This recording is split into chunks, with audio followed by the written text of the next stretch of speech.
thank you for giving me some mid-Atlantic weather. I was expecting the oppressive Texas heat and humidity, but this coldness. Can you handle the cold? No, yes. What's awesome, I'm from the D.C. area, originally from Lancaster County, Pennsylvania, live in Northern Virginia right now. And if I were to ask you, how would you describe your area? If you had to use one word to describe this area, keeping it PG, of course, how would you describe your area? I'm assuming you love your area. Give me a single word.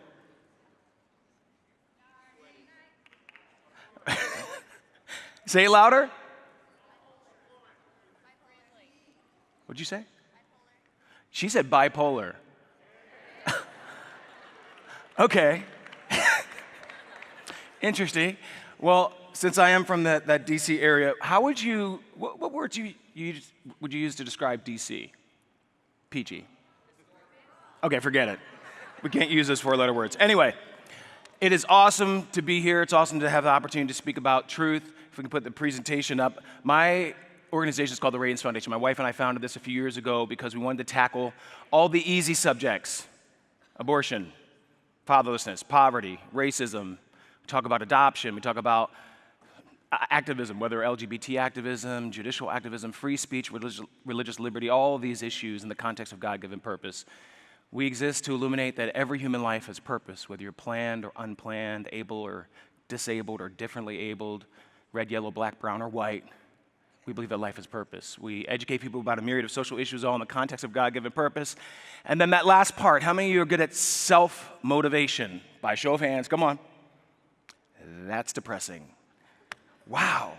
Maybe you're better at motivating other people. But see, the whole reason why you're here at BWI is to get a biblical worldview, use that information, hopefully pursue more of the context, more of the information, more of the truth, so that you have a really well-examined faith. And so we want to motivate people to act out in that knowledge, because what good is it if it just sits there and does nothing? The book of James says, don't just be hearers of the word, but be what?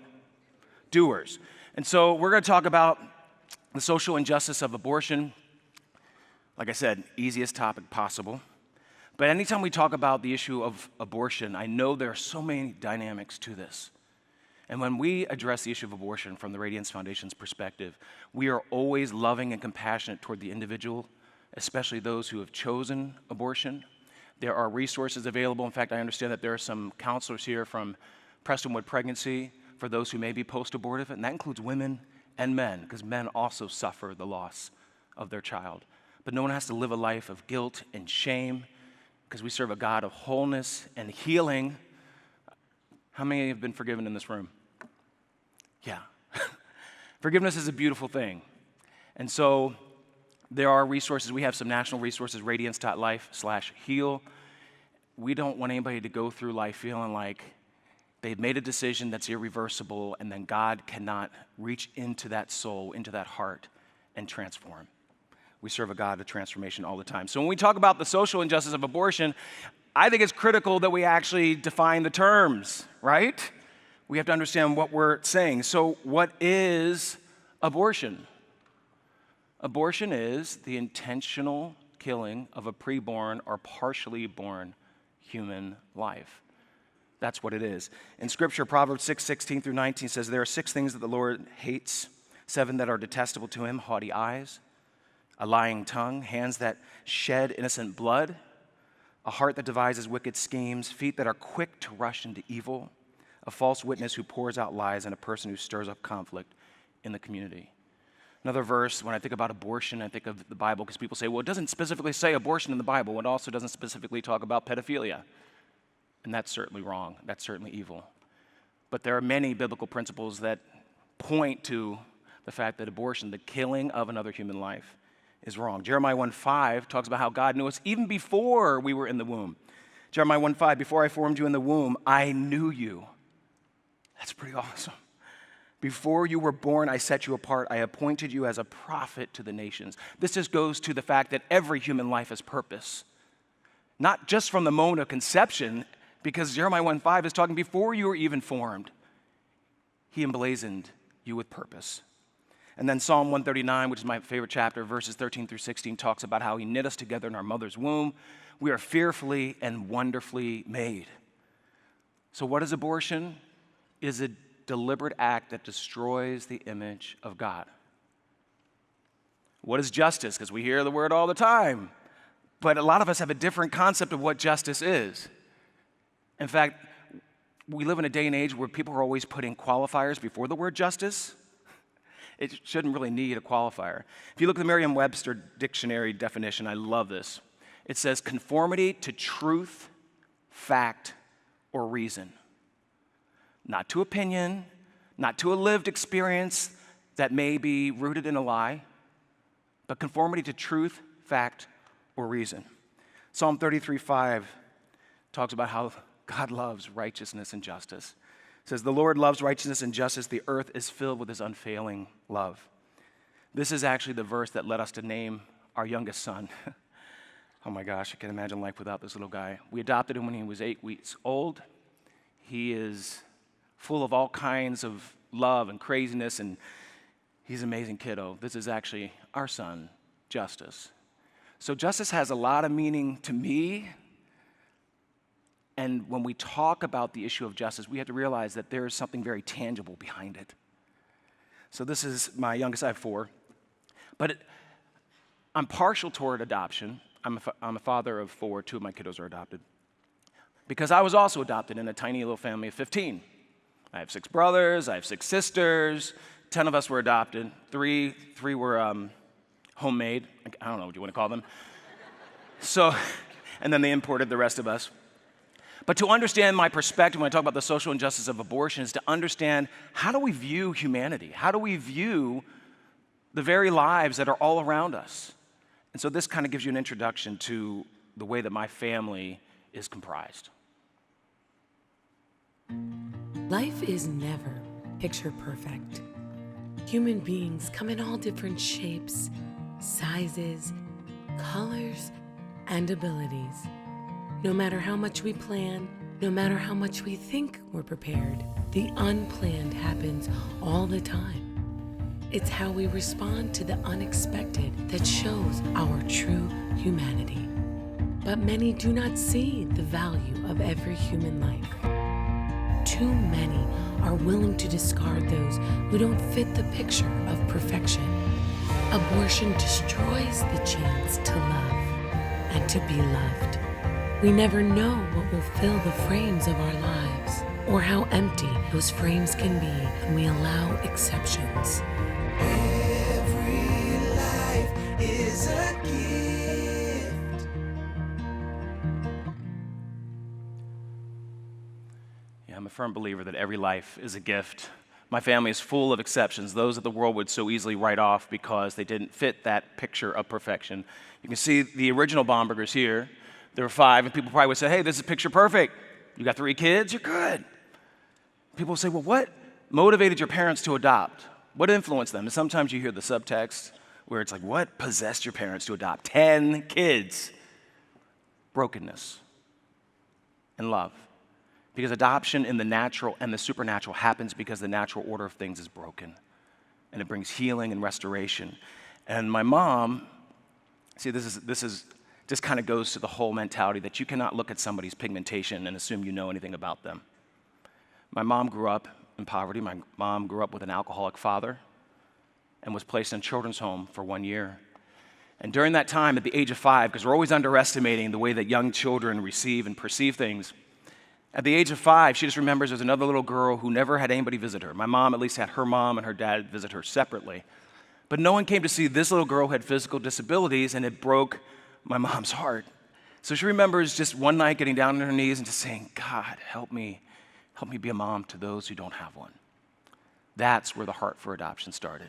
She met an amazing man, the most amazing man I've ever known, my dad, a man of integrity, a man who loves Jesus. And when you love Jesus, the natural outflow of that is loving people. This is why when we get in this mentality that somehow we can put people into certain groups and assume we know them and label them, which is actually a lot of the worldview that's creeping into evangelicalism. It's called critical race theory. that says there are two groups, the oppressed and the oppressors. The oppressors are always wrong. The oppressed are never wrong. See, God divides us into two groups, the saved and the unsaved, the redeemed and the unredeemed. You can't look at people and assume you know anything about their experience, which is why relationship is so critical. It's why love is so critical. Love covers a multitude of sins. I talk about the social injustice of abortion. You cannot talk about abortion without talking about adoption. It's like not finishing a sentence. You can't do it. The two have to go hand in hand. I mean, out of Ephesians 1:5, it talks about how he predestined us to adoption through his son, Jesus Christ. The only way to be part of God's family is through adoption. And so in our family, adoption started with a really cute little guy. That's me. At the age of 6 weeks, this was the first moment my mom was able to hold me. And it's amazing because adoption unleashes purpose. Absolutely, 100%, both in the natural and supernatural. But self-sacrifice unleashes purpose. See, my mom, all her life, tried to still have a connection with her father. She knew that his only hope of being transformed, such a broken man, was Jesus. So she never gave up on him, even though he gave up on her. But she never gave up. And throughout their lives, when the original Bombergers were there, like I said, the 3 homemade ones, he was involved in their lives. But the moment they said they were adopting this black child, black and white, biracial, he said, I'll keep this PG rated, if you bring that black child into your home, you're going to ruin your family. So my mom had a decision to make, someone that she tried to reach out and still love, who basically said, I'm going to reject you if you bring this black child into your family. And so my mom literally had to lose a father in order to gain a son. And so the moment my parents adopted me, he disowned, had nothing to do with them, and had nothing to do with our family the rest of our lives. He missed out on 13 amazing grandchildren, but unfortunately his racism was so deep-seated that he couldn't see the value of human life, his own grandson. And I will say my mom chose well. She chose me. Thank you, Mom. And so this adoption obviously went well because every year there was like a new flavor added to our family. And so here are all the Bomberger kids. These are all 13 of us. Even the white folk have afros. So we're white. Actually, let me just talk about that. No one's actually white. You're off-white. I mean, if you're white, you'd have a medical condition. I'm also going to talk about another phrase that is used all the time. People of color. Everybody in this room is a person of color, unless you're transparent. Growing up, you can see obviously there's diversity, but there's diversity that's deeper than just the photo. There's diversity in experience. Some of my siblings came from horrific backgrounds, physical abuse, sexual abuse. Some have physical disabilities, learning disabilities, the things you can't see in a photo. See, there are lots of things that your physical eye cannot see. Some of us were adopted as babies, some as toddlers, some as teens out of the foster care system. All of us were adopted and loved. All in the family, whether they were biological or adopted, loved the same. Loved the same. And growing up in this situation, it revealed several things to me. One, no, we should never be colorblind. God created color for us to enjoy and to celebrate each other, not to separate ourselves by it. So when people, I know they mean well when they say we should be a colorblind society. No, we shouldn't. But we also can't presume that we know anything about somebody simply because of color, any more than you would know somebody by, I don't know, the shape of their earlobe, whether it was attached or unattached. You don't know somebody unless you have a relationship, you dig in, you connect. One of the most powerful acts of racial reconciliation, and I put that in quotes because race is just a human construct, a social construct that's always been destructive. But one of the most powerful acts of reconciliation is bringing a child of a different ethnicity into your home and loving him or her simply because they deserve to be loved. And that's one of the things that I learned. And this, which is one of the foundational truths in our organization, we are one human race. Can I get an amen in here? Man, we are so fixated with the things that are so superficial. Let me show you a picture now of what unwanted looks like, because the abortion industry is constantly telling you that a child shouldn't be unwanted. They shouldn't come in this world. People should not face difficulties growing up, because none of us have ever faced difficulties in here. right?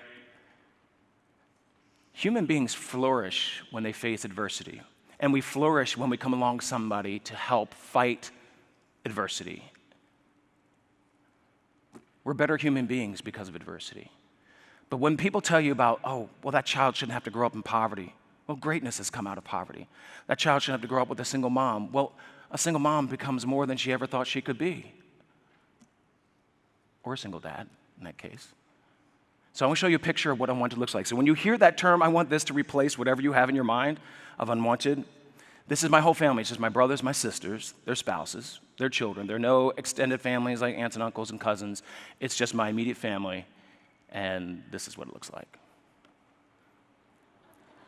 64 strong.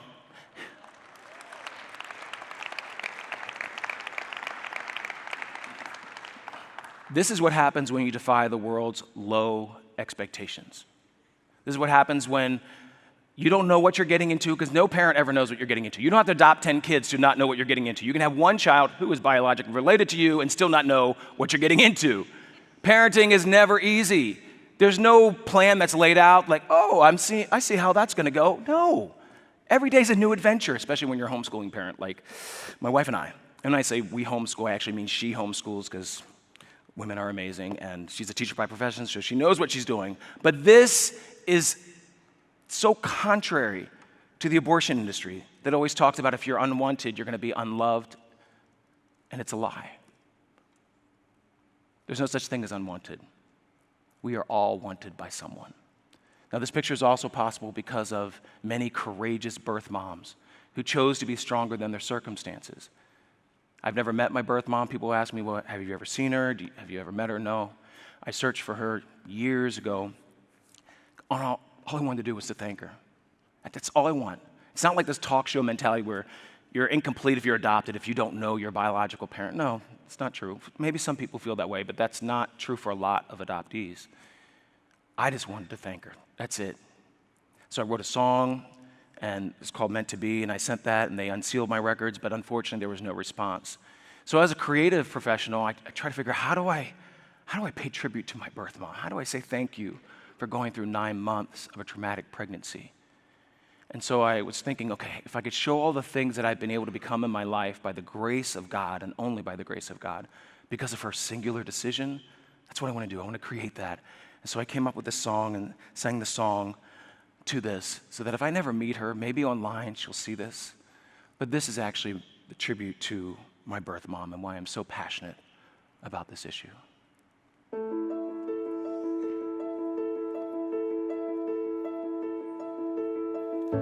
You couldn't see what I would be.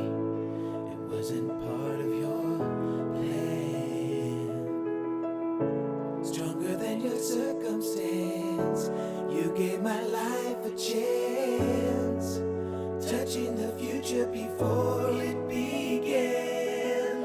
You're the reason I am here. I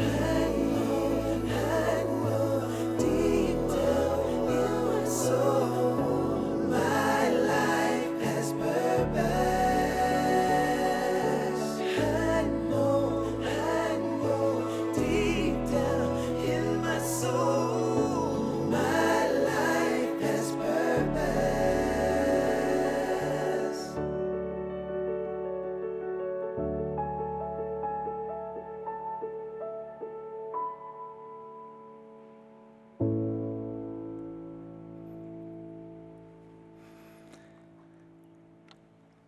The condition of our worth is not predicated on the circumstances of our conception. I'm the 1% that's used 100% of the time to justify abortion. Anytime you get into a conversation about abortion, inevitably, as was shown actually in the breakout sessions yesterday, inevitably it leads to the question, what about rape?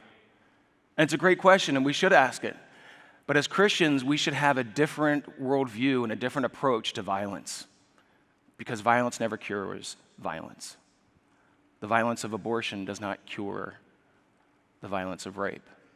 And this is coming from rape survivors, even those who've chosen abortion.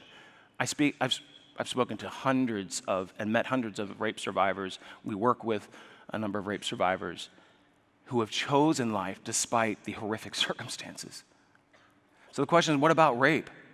Well, Planned Parenthood exploits rape all the time. As I mentioned, it's the 1% that's used to justify abortion 100% of the time. On their website for years, they never even gave any resources for those who experience rape. Only in the last 3 years, they finally put on a national resource, which is called RAIN, on their website. But they take money from predators. You've heard the name Harvey Weinstein. He gave them $100,000. Did they return that money? Nope. They aid and abet predators all the time. LiveAction.org has great resources that show you how Planned Parenthood aids and abets sexual predators. It's a liveaction.org / aiding abusers. But there are so many things about the issue of rape that get so distorted and manipulated. In fact, a spokesperson for Planned Parenthood, you may have heard of her, hopefully you've not watched the show, but Girls, I think it was on HBO, Lena Dunham wrote this book called Not That Kind of Girl. One, she's been known to have falsely accused people of rape, but more importantly, in this book, she is bragging about how she used to molest her younger sister. This is just a few words from the book. Basically, anything a sexual predator might do to woo a small suburban girl, I was trying. I'm not going to get into more graphic stuff in the book, but she's bragging about how she molested her sister, and this is a spokesperson for Planned Parenthood. So when you ask yourself, what about rape? You have to ask yourself, how does Planned Parenthood and the abortion industry as a whole treat it?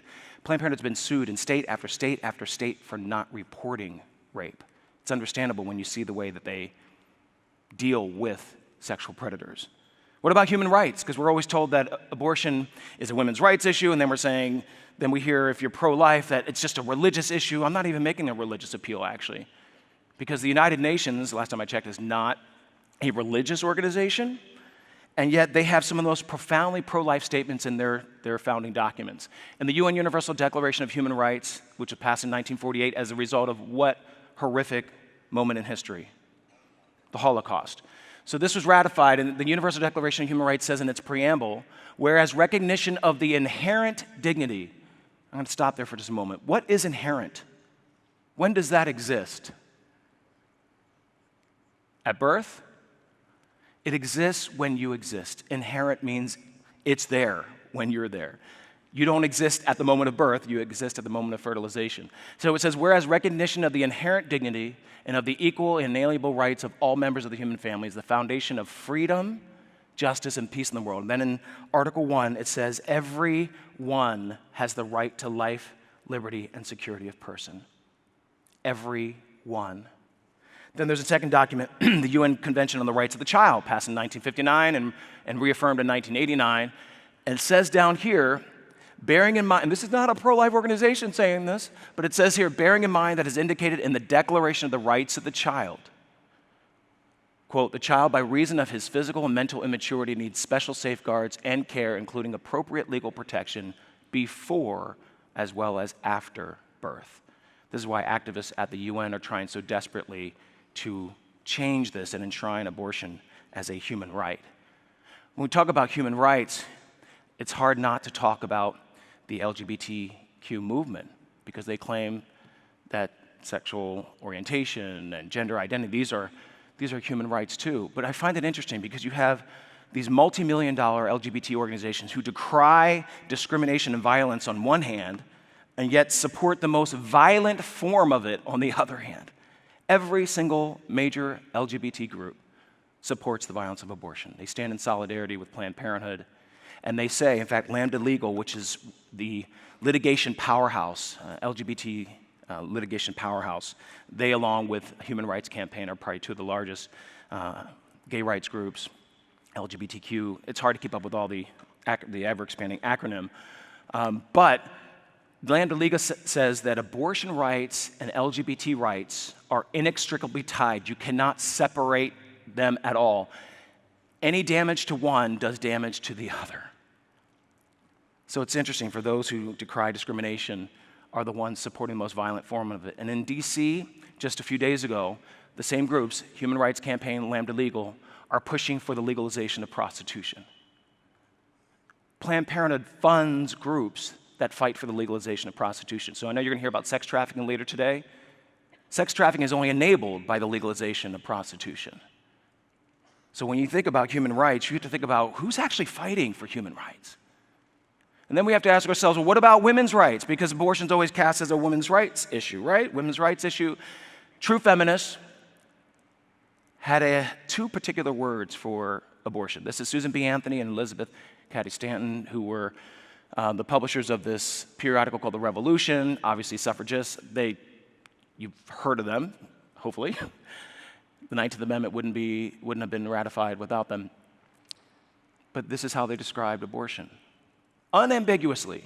See, we live in a culture that's so explicit about everything, and I find so many times Christians, we just kind of want to dance around an issue. Why can't we just get to the point? But these are their words. I don't actually use these words, but these are their words. Child murder. The founder of Planned Parenthood, Margaret Sanger, was a eugenicist. She was an undeniable racist, but her bigger issue is that she had a very deeply broken anti-human worldview. And so the founder of Planned Parenthood wrote a book called Motherhood and Bondage. She hated, actually, motherhood. The Birth Control Review, I encourage you guys to read that. It's a publication that she produced that had some of the most racist pseudoscience in it, which is called eugenics. Had a lot of Nazi sympathizers who were authors in there.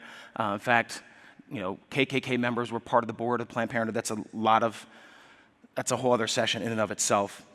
But Planned Parenthood used to be honest, at least a tiny, tiny little bit. This is 1938. Planned Parenthood, this brochure is called Plan Your Family, and in it says, is it an abortion? Talking about birth control. Right here you see, abortion kills life after it has begun. See, they knew the truth in 1938, and now it's just a clump of cells, right?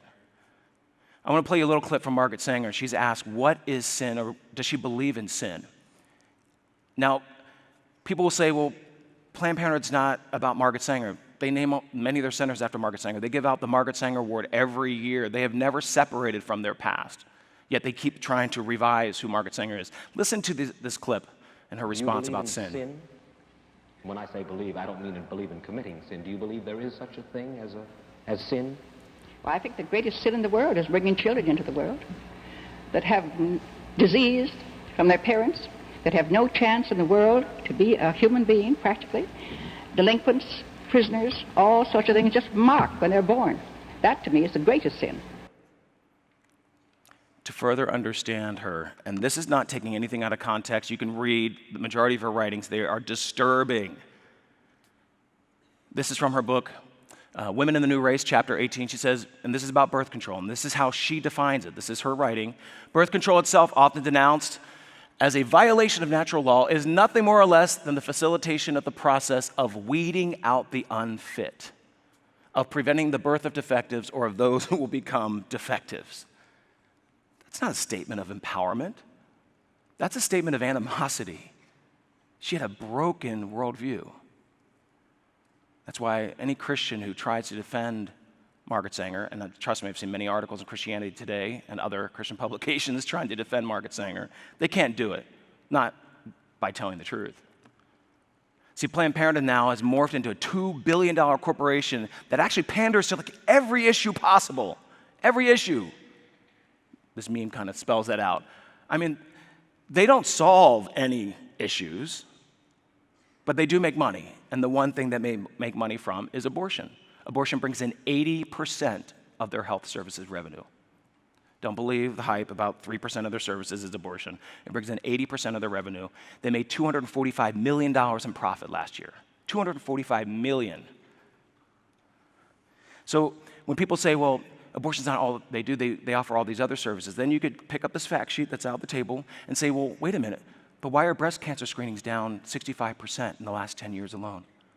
Why have Pap tests reduced to 72%? So while their taxpayer funding, they get $500 million each year, while their taxpayer funding has increased and the number of clients they serve has actually dropped almost 600,000 people per year, why are they getting more taxpayer dollars when their services, the major medical services to women, are plummeting? And notice the one thing that's not plummeting at Planned Parenthood: abortion. It's what they do. Here's what they don't do.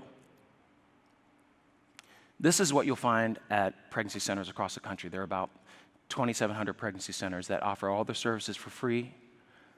Many of them are run by women who have been in those unplanned pregnancy situations. Many are post-abortive, many are adoptive mamas. They know the fear and the confusion. And they offer their services for free. The services vary from center to center. Some of them offer prenatal services.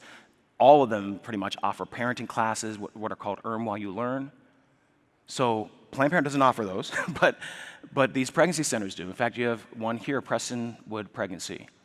And these baby boutiques, they include all kinds of free clothes and furniture and diapers and formula and maternity wear.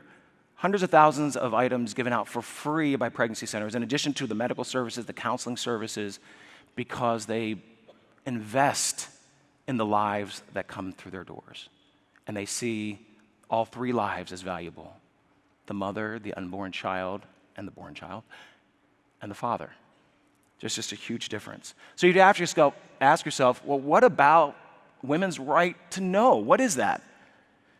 There are laws passed that tell abortion facilities they have to convey information to women who are considering abortion. They have to tell them about the risks, they have to tell them about fetal development, they have to tell them about the resources that are available.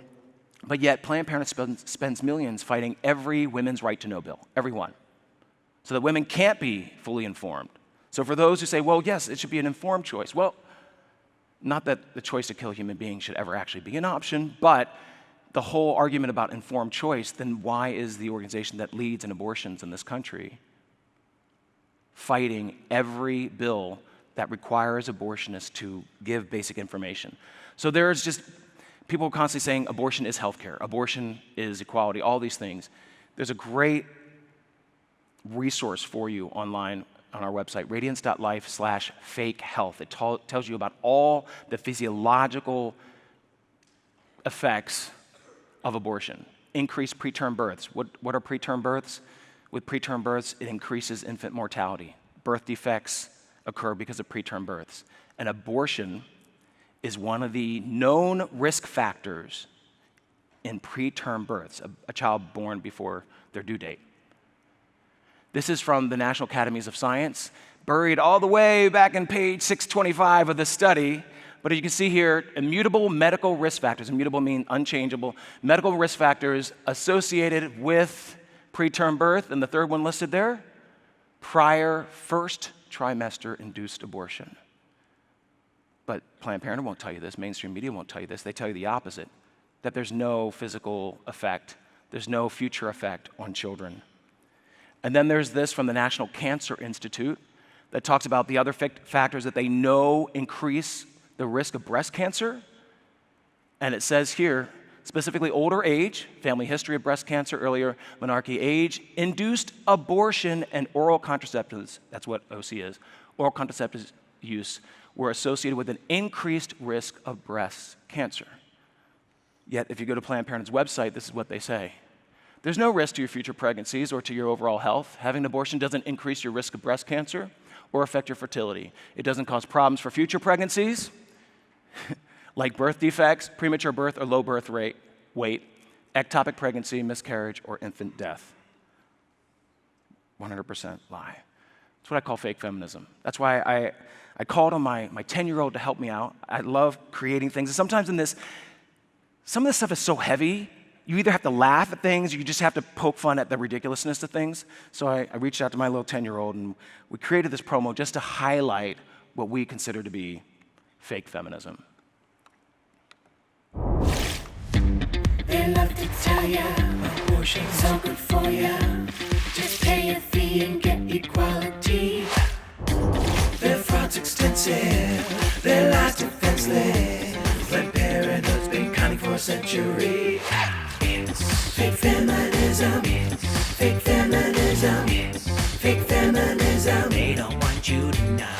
It's fake feminism. It's fake feminism. It's fake feminism. All they want is your dough. This is basic health care. Thousands of women die before Roe every year. We're not political. Planned Parenthood, we're nonpartisan. Planned Parenthood is fake feminism. Fake feminism. Fake feminism. They don't want you to know. It's fake feminism. Fake feminism. Fake feminism. All they want is your dough. There's a jingle for you. This is the reality. You have people calling themselves feminists today and have no concept of what true feminism is. So sometimes you just got to laugh at the ridiculousness. So asking yourselves, well, what about guys? Shouldn't they have a voice in this? And I love when I hear the charges of, abortion. Without abortion, it's patriarchy.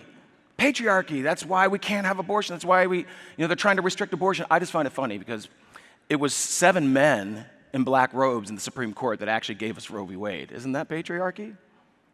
Most abortionists are male. Isn't that patriarchy? But what about guys? You're allowed to talk if you're pro-choice, but you're supposed to shut your mouth if you're pro-life.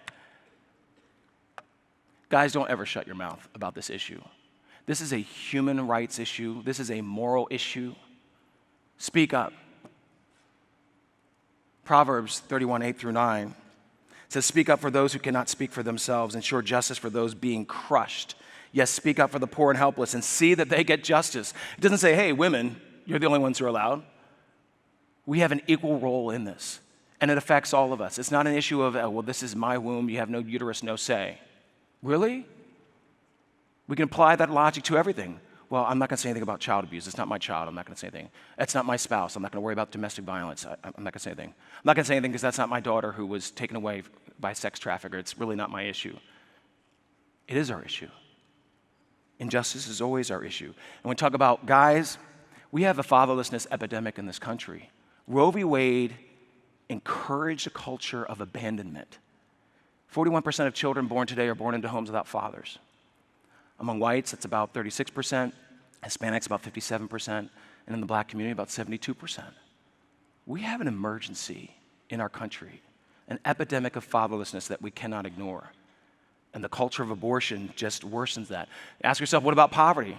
Well, poverty, interestingly, women are more impoverished now in 2019 than they were in 1973, which was poverty rate about 10%, and now it's about 15%. I mean, we're told that abortion reduces poverty. Abortion gives equality. It's an uplift. No, it's not.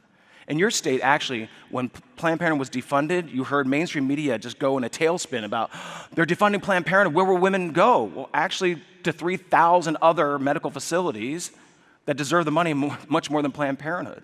Then they said, well, when you defunded Planned Parenthood, maternal mortality increased, which was a flat-out lie, did not increase. Increased about 2 or 3%, and then it dropped again.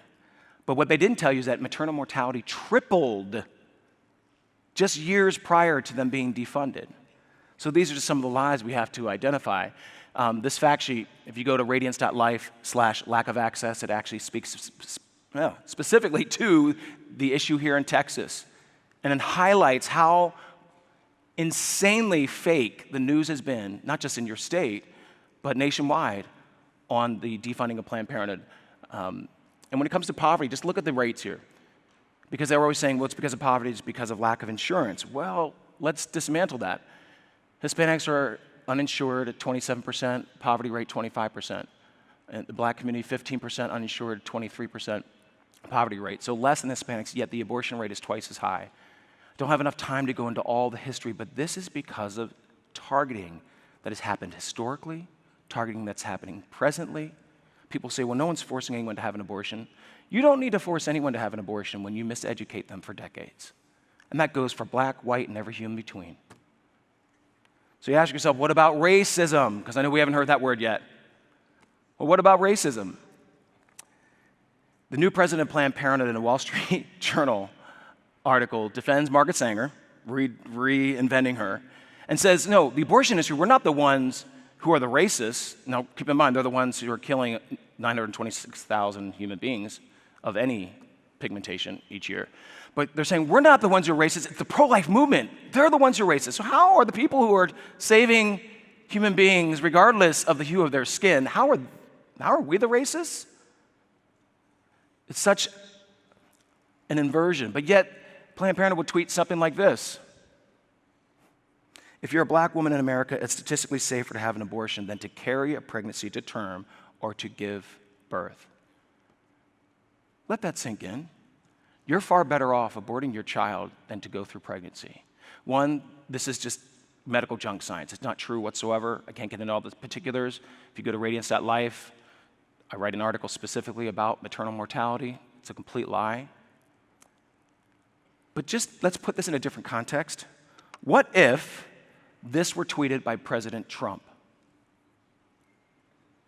What do you think the reaction would have been? White supremacy, racism. But Planned Parenthood tweets it, and there's silence from the people who are always pushing a white supremacy narrative. It's amazing.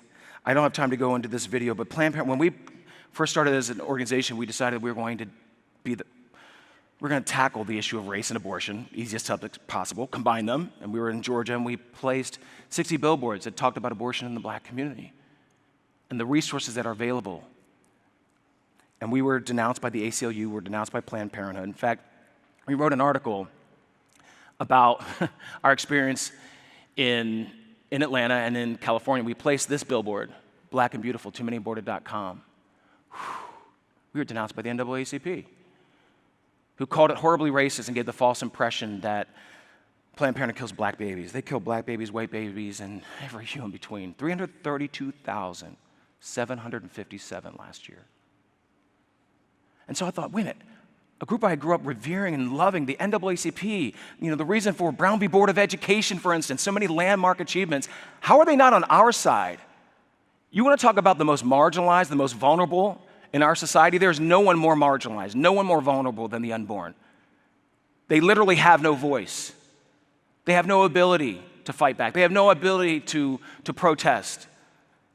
And so I thought, how are they not on our side? So that's why, as a factivist, I wrote an article about the NAACP, and this is what I called it, the National Association for the Abortion of Colored People, because they actually stand with Planned Parenthood. They support abortion. In fact, they supported abortion when the Partial Birth Abortion Ban Act was passed. NAACP defended those who were saying, no, we should be allowed to have abortion even if it's a partial birth abortion. So, as you can see, the title didn't go over well with the NAACP, and they sued me. And they sued the Radiance Foundation. And this is where it comes when you talk about a biblical worldview. 1 Corinthians 13:6 says, love does not delight in evil, but it rejoices in the truth.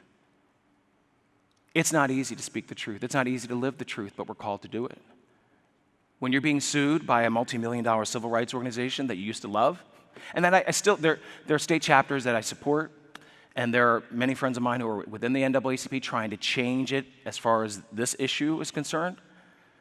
But we were in federal court for 2 years, represented by Alliance Defending Freedom, not knowing what the outcome would be. Will we be completely bankrupt? But instead, I will say, it was a free speech case because I parodied their name. It's just ironic that a civil rights group suing a brown guy for exercising one of my most basic civil rights, free speech. I would say that we won. Thank you, Jesus.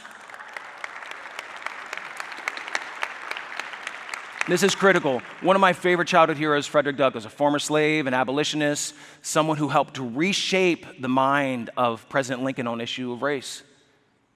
He started the North Star because back then, surprise, news was fake then too. And it would not tell the truth about slavery. So what do you do when someone's not speaking the truth? You have to be the one to do it. So he started the North Star, and he said, I see before me a life of toil and trials, but justice must be done. The truth must be told. I cannot be silent. You guys, we don't have the luxury of being silent in the face of injustice, in whatever form that takes. By the way, Frederick Douglass was also conceived in rape. The last question I want to ask you is this: what about beautiful possibility? We are all emblazoned with that. Philippians 4:13 says, I can do all things through Christ who strengthens me. We can face the unplanned. It's not insurmountable. There's so many issues in life we're told that we can't overcome. The abortion industry tells women, you can't overcome this unplanned situation. Yes, you can. And you can do it by embracing your life and the life of a child. And the fathers, you can do it by embracing the life of the child. You don't have to abandon. I want to give you one example. Another reason why we're so passionate about this issue. This is my wife and my little girl. Bethany was pregnant in her late 20s as a teacher, in a horrible relationship, an abusive relationship, left the relationship, finds out 2 weeks later that she's pregnant. It's amazing the things that go through your mind. She never considered abortion, but the pressure on her from her fellow teachers was unbelievable. They would say things that, just abort it. Just abort it. Some even offered to pay for the abortion. She never wanted an abortion. But she looked, one night was looking at her Bible, and she came to this verse, Psalm 34:5. Those who look to him are radiant, and their faces are never covered with shame. There's so much shame surrounding the issue of abortion, and that's not of God. And that's the reason for the name of her little girl, and this just shows the strength of Bethany here. A, B, C, D, E, F, G, H, I, J, K, L, M, N, O, P, Q, R, S, T, U, V, W, X, Y, Z. Now I know my ABC. Now try multiplication. Me! Good job. Give me 5.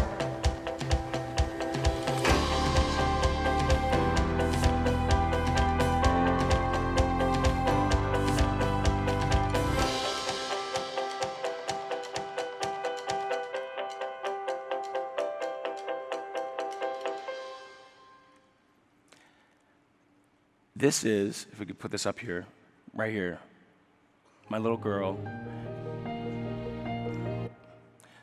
This is my little girl. Her name is Radiance. She's actually the second from the left. She's 15 years old now. This is my whole family, my favorite people on the planet.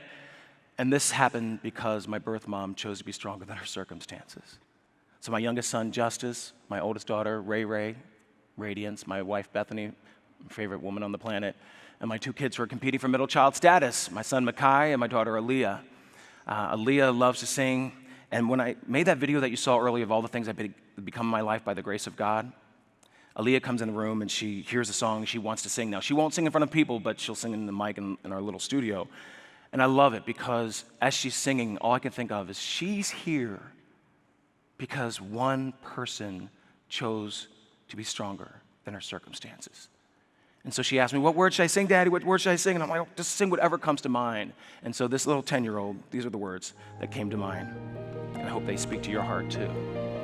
This little light of mine, I'm gonna let it shine. This little light of mine, I'm gonna let it shine. Shine through me.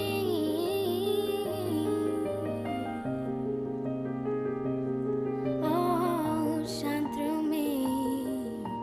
Shine.